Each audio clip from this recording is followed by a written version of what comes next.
Masu sauraro barkanku da wannan lokacin, sannunku da sake kasancewa da mu cikin wani sabon shirin namu daga nan Sport Hausa News.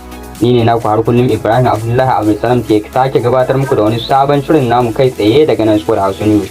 Inda za ku ji cewa kungiyar kwallon kafa ta Aston Villa tana da tabbacin za ta sha gaban kungiyar kwallon kafa ta Arsenal wajen rage-ragen siyan dan wasan kasar Faransa Michael Olise mai shekara 22 daga kungiyar kwallon kafa ta Crystal Palace. Inda za ku ji cewa kungiyoyin Premier biyu ne ke fatan siyan Mason Greenwood, amma watakila dan wasan na Manchester United a siyar shiga kungiyar da yake zaman aro ga tafe ta kasar Sifaniya.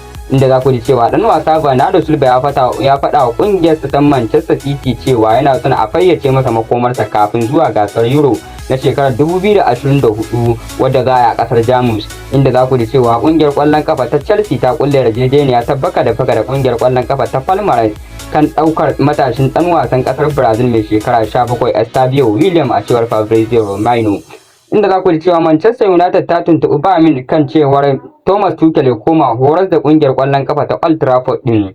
Dan wasan Borussia Dortmund mai shekara 34 mako Reus wadda kwantiraginsa zai kare a ƙarshen kakar nan yana tattaunawa da kungiyar da take buga Major League ta kasar Amurka St. Louis City kan batun komawa can da taka leda. Inda za ku ji cewa kungiyar kwallon kafa ta Galatasaray na dab da siyan dan wasan Chelsea Hakim Ziyech bayan da ya taka rawar gani a wasannin da ya na zaman aro a kungiyar ta Turkiya.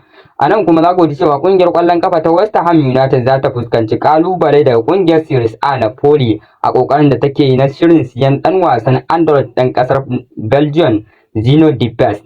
Duka dai nan ne karshen labaran namu, sai ku tare mu a wani lokacin idan mai dika su.